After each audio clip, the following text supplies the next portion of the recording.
विधानसभा के सत्र में सिर्फ रागिनी सोनकर नहीं, चाहे विधायक अतुल प्रधान रहे हों या बाकी तमाम विधायक रहे हों, विपक्ष के तमाम विधायकों ने आज स्वास्थ्य के मसलों पर उत्तर प्रदेश सरकार को अच्छे से घेर लिया। वो सरकार जो बार बार ये दावे करती है कि हमने सभी जिलों में मेडिकल कॉलेज बना दिया, आज उसके इन दावों की पोल सदन के अंदर खुलने लगी। रागिनी सोनकर के बाद तमाम विधायकों ने सरकार को घेरा। उसके बाद नंबर आया असमोली की विधायक पिंकी सिंह का। रागिनी सोनकर की तरह पिंकी सिंह ने भी स्वास्थ्य के मुद्दे उठाए, लेकिन एक बेहद जरूरी मुद्दा आयुष्मान कार्ड, जिस योजना का बखान प्रधानमंत्री नरेंद्र मोदी से लेकर उनकी पूरी सरकार और उत्तर प्रदेश में भी योगी आदित्यनाथ की सरकार करती है, उसका मुद्दा उठा दिया। पिंकी सिंह ने यह सवाल पूछा कि आयुष्मान कार्ड में अगर कुछ खामियों की वजह से, अगर टाइपिंग एरर्स की वजह से किसी परिवार का नाम गलत दर्ज हो जाता है तो उसको महीनों तक उस कार्ड को ठीक करवाना पड़ता है और तब तक उसको उस कार्ड का कोई भी फायदा नहीं मिलता है। अब दोस्तों, पिंकी सिंह ने जब यह समस्या उठाई तो उसका जवाब देने की जिम्मेदारी उत्तर प्रदेश सरकार के स्वास्थ्य मंत्री की थी।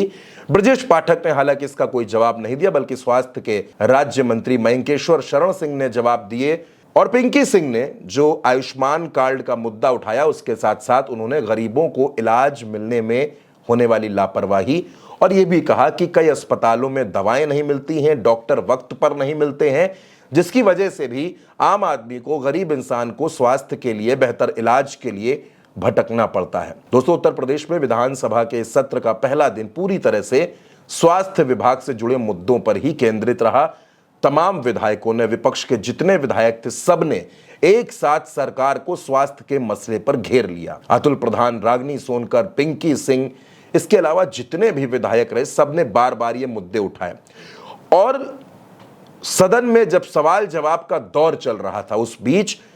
नेता प्रतिपक्ष माता प्रसाद पांडे भी कई बार खड़े हुए। उन्होंने ब्रजेश पाठक को टीबी के जो इलाज होता है, टीबी की जो दवाइयां होती हैं, उस मसले पर भी घेरा। और पिंकी सिंह ने लगातार स्वास्थ्य से जुड़े मुद्दे उठाकर आयुष्मान कार्ड भारत में जिस तरह की परेशानियों का सामना उत्तर प्रदेश के लोगों को करना पड़ता है, उसका मुद्दा भी उठाया। माननीय अध्यक्ष जी, मैं यहाँ पर ये एक ऐसी भारत की आयुष्मान भारत प्रधानमंत्री जन आरोग्य योजना एक बड़ी महत्वपूर्ण योजना है। मैं इस योजना की हकीकत पर आपका ध्यान डालना चाहूँगी, आकर्षित करना चाहूँगी कि जिस तरीके से आज भारत में लगभग 17% ऐसे परिवार, जो है 17% परिवार अपने घरेलू बजट से 1/10 भाग जो है वो स्वास्थ्य सेवाओं के लिए उस पर वित्तीय तरीके से खर्च करता है और एक कहीं ना कहीं वो जो है धकेल दिया जाता है एक कर्ज के तले, एक बोझ के तले।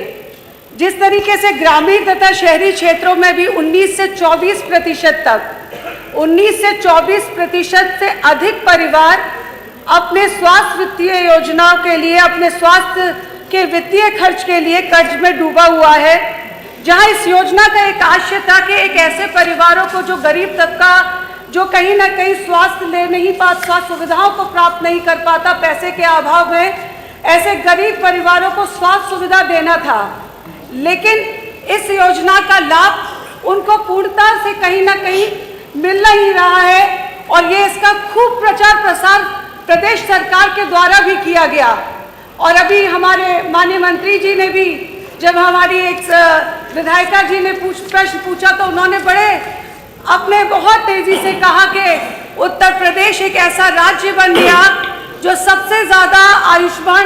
प्रधानमंत्री आयुष्मान योजना के, जन योजना के कार्डों को बनाने वाला राज्य है। और उन्होंने अपनी बड़ी तेजी से पीठ थपथपाने का काम किया। पर यहाँ पर मुझे अफसोस के साथ कहना पड़ता है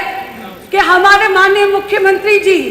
जो है हमारे माननीय मुख्यमंत्री जी यहाँ बैठे हुए हैं, और जनपद गोरखपुर की मैं बात करूं तो अभी हाल ही फिलहाल में जनपद गोरखपुर में एक ऐसा परिवार जहां 5 सदस्य उसके जो है उनकी मृत्यु हो जाती है और उसमें वहां पर उसको किसी प्रकार की योजना का लाभ नहीं मिला, उसका कार्ड नहीं बनवाया गया। उसी तरीके से नेशनल हॉस्पिटल गोरखपुर में एक शैलेश पटेल जी हैं, उनके द्वारा जब उस कार्ड का उपयोग किया जाता है तो उसके इलाज को बीच में रोककर कहीं ना कहीं उनसे पैसे की डिमांड उस अस्पताल के द्वारा की जाती है। अब दोस्तों जाहिर सी बात है, समाजवादी पार्टी के विधायकों ने जिस तरह से स्वास्थ्य के मुद्दे उठाए हैं और उत्तर प्रदेश की जनता के लिए जितने जरूरी सवाल पूछे हैं, वो ये बताते हैं कि उत्तर प्रदेश में एक गरीब इंसान को इलाज कितनी मुश्किल से मिल रहा है और उसके और बेहतर इलाज के बीच में कितनी तकनीकी बाधाएं हैं और किस तरह से स्वास्थ्य विभाग के अधिकारी लापरवाही करते हैं। दोस्तों, किसी भी इंसान के लिए बिजली, पानी, सड़क के साथ साथ स्वास्थ्य एक ऐसा मुद्दा है जो उसकी जिंदगी से जुड़ा है। उसकी बीमारियों में अगर उसको इलाज ना मिले, अगर वो अस्पताल जाए वहां लापरवाही दिखे, डॉक्टर उसको सही से इलाज ना दे, अस्पताल में दवाइयां ना मिले, आयुष्मान कार्ड की वजह से उसको भटकना पड़े, तो जाहिर तौर पर यह सरकार की खामियों को भी सामने लाता है और यह भी दिखाता है कि आखिर प्रदेश का स्वास्थ्य विभाग